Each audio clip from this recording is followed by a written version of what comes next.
Բարև ձեզ հարգելի հեռուստադիտողներ, 168 TV-ի եթերում ռիվյուն է։ Տեսակապով կզրուցենք Էրլանգեն Նյուրնբերգի համալսարանի դասախոս, միջազգային իրավունքի մասնագետ Գուրգեն Պետրոսյանի հետ։ Բարև ձեզ, պարոն Պետրոսյան, շնորհակալ եմ, որ ժամանակ գտաք մեզ հետ զրուցելու համար։ Բայց ես եմ շնորհակալ հրավերի համար։ Պարոն Պետրոսյան, նախ սկսենք Բաքվում ընթացող այդ կեղծ դատավարություններից։ Դատախազը, ինչպես արդեն հայտնի է, պահանջում է 16 տարուց մինչև ցմահ ազատազրկում մեր գերիների եւ Արցախի ռազմաքաղաքական ղեկավարության համար, ով եւ ինչ կարող է անել այս իրավիճակում առհասարակ այս կեղծ դատավարությունները դադարեցնելու համար։ Չեմ կարծում, որ հնարավոր կլինի որևիցե ձևով դադարեցնել դատավարությունները, եթե մենք արդեն հասել ենք մեղադրանքի ներկայացման փուլին եւ արդեն դատախազը պահանջել է իր կողմից ներկայացված բաժի չափը, չեմ կարծում, որ ադրբեջանական կողմը որևիցե ձևով կասեցնի դատավարությունները այս փուլում եւ որևիցե բան տեղ ունենա։ Ցավոք սրտի սա իրենց պլանն էր, բայց եթե մենք մի փոքր ավելի խորը վերլուծություն կատարենք դատավարությունների վերաբերյալ, այս տեսակ դատավարությունները, որոնք իրենց մեջ պարունակում են համարյա մեծ թվով մեղադրյալների արկայությունը եւ դատավարություն տեղի ունեցել 1 տարուց ավելի քիչ ժամանակահատվածում, սա արդեն ցուցանիշ է այն, որ դատավարությունները իրենց մեջ են պարունակում արտադատականության սկզբունքների տարրեր։ Եթե մենք բացի նրանից հաշվի առնենք, որ մեղադրյալները չունեին նորմալ պաշտպանության իրավունք, չունեին համապատասխան թարգմանության իրավունք, համապատասխան ժամանակ, չունեին պատրաստվելու մեղադրանքին եւ այլն, այդ տարերից զատ նաեւ պետք է հաշվի առնել այդ դատավարության ժամանակը, որը այս պարագայում շատ արագ է տեղի ունեցել այս դատավարությունը եւ սա նաեւ ցույց է տալիս, այսինքն սա եւս մեկ այլ ցուցանիշ է առայն, որ դատավարությունները որպես այդպեսին կեղծ են։ Հիմա ադրբեջանական կողմը բնականաբար հասնում է իր նպատակին, ինքը ձգտում է հանրությանը ցույց տալ, որ ինքը դատավարությունները արել է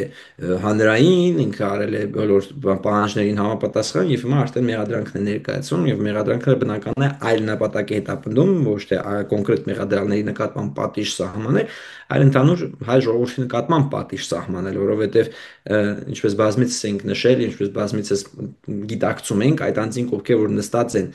Բաքվի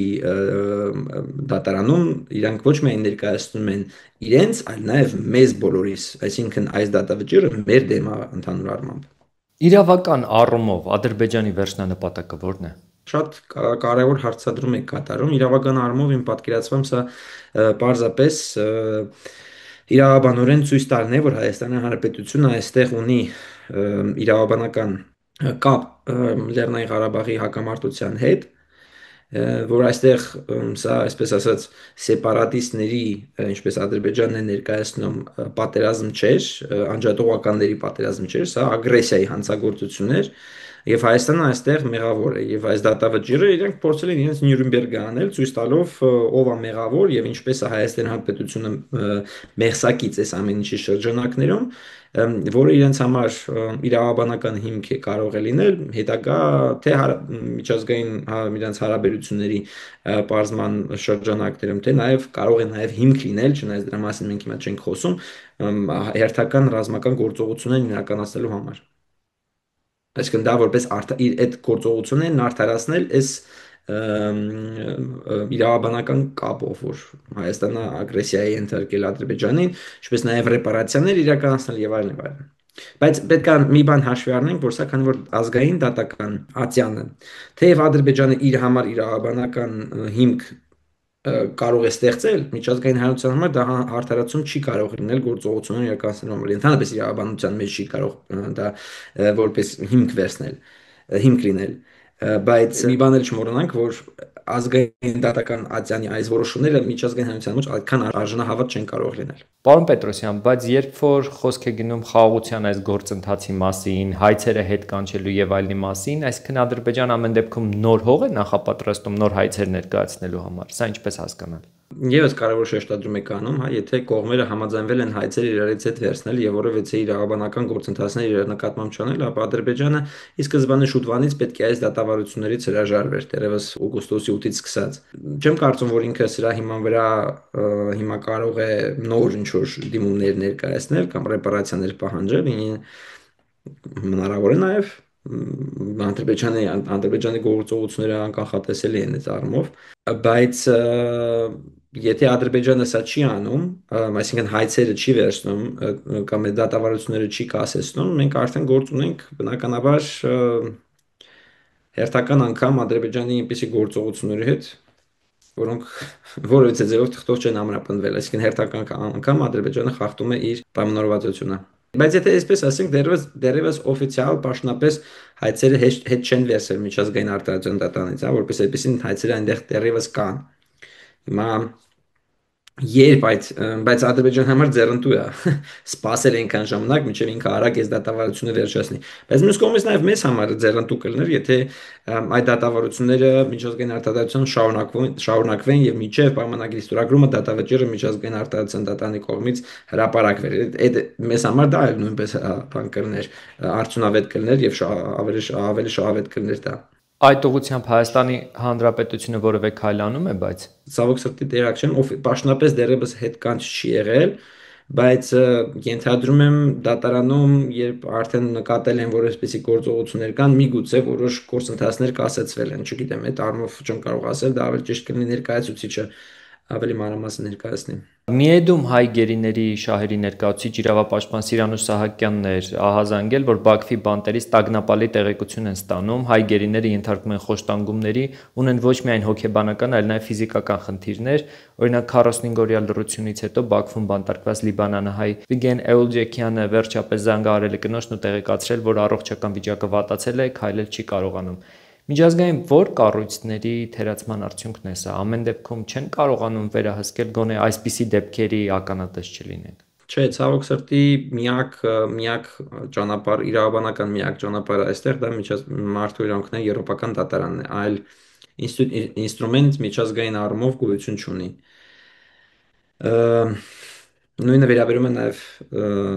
ներկայումս այսինքն մեղադրանքը չհրապարակված անձանց վերաբերյալ, հենց այդ մեղադրանքները հենց պատիժը հրապարակվի, պետքա որ անձինք դիմում ներկայացնեն, բողոքարկեն որոշումը, թե վերաքննիչ, թե վճռաբեկ, այսինքն բոլոր ատյաններով պետքա բողոքարկումը գնա, որ հնարավորություն ստեղծվի դիմելու մարդու իրավունքների եվրոպական դատարան։ Այս պարագայում նույնպես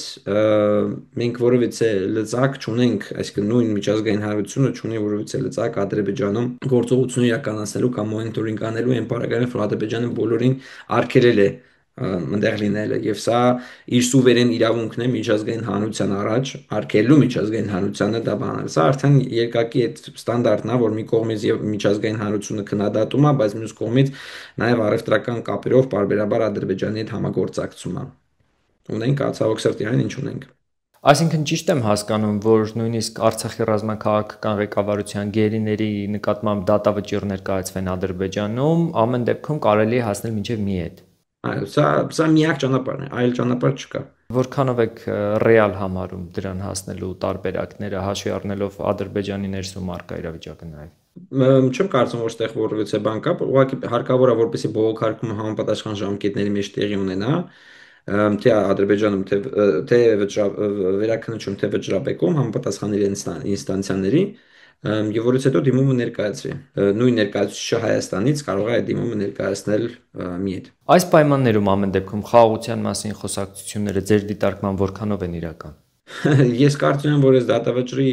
հրապարակմամբ եւ մեկ հետ քայլ կկատարենք խաղաղության պայմանագրից, որովհետեւ մենք չենք մեղադրում Ադրբեջանին բաների մեջ, հիմիկվա ինչ որ գործողությունների մեջ, բարբերաբար փորձում ենք իրենց հետ լեզու գտնել, մինչդեռ իրանք մեզ էլի շարունակում են մեղադրել, որ այ տեսեք, դուք եք մեղավոր, չգիտեմ,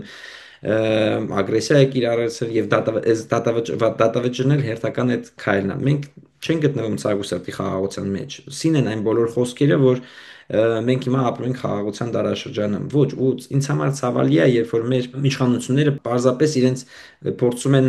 հնարավորինս իրենց մեջից դուրս գալ, որպեսզի ներկայացնեն որ հանրությանը, թե մենք խաղաղության մեջ ենք ապրում։ Ոչ, պետք է շատ ավելի զգուշորեն այս ամեն ինչին մոտիկանալ։ Okay, եթե ձգտումը խաղաղությունը, ապա պետք է շատ նրբորեն ու զգուշ մոտենանք այս հարցին, որտեղ խաղաղությունը երկնքից օգոստոսի 8-ի թղթով պարզապես երկնքից չի ընկնում։ Ոչ Տրամպի ադմինիստրացիան է մեզ փրկելու այդ իրավիճակից, ոչ Պուտինի ադմինիստրացիան է մեզ փրկելու այս իրավիճակից։ վիճակից։ Դրա համար եթե մենք գնում ենք այդ գործողությունները, պետք է շատ ավելի ներփորեն եւ զգուշորեն մոտիկանալ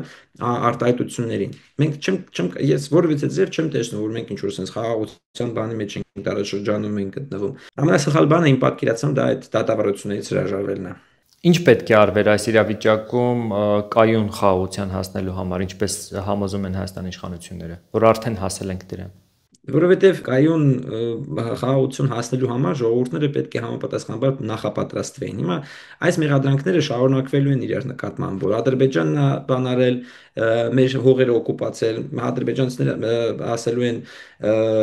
հայերն են իրանց հողերը օկուպացել։ Այս խոսակցությունները, որքան էլ որ մոտիկանանք մենք կենցաղային մակարդակի վրա, պարբերաբար շարունակվել են։ Մինչև մենք այդ վերքին վերջ չտանք ու չկարողանանք միջազգային հանրության, միջազգային դատարանի կողմից անաչառ ինչ-որ մի հատ դատարան, թող միջազգային արդարադատությունը չլինի, թող ինչ-որ մի հատ արբիտրաժ լինի, ով որ կասի թե որտեղ է Ադրբեջանը սխալ եղել, որտեղ է Հայաստանը սխալ եղել, որպեսզի այդ կետի վրա սկսվեն կառուցվել հարաբերությունները, որովհետև տենց ուղակի իրար հետ ձեռք սեղմելով մենք էլի վերադառնալու ենք պարբերաբար նույն կետին։ Եթե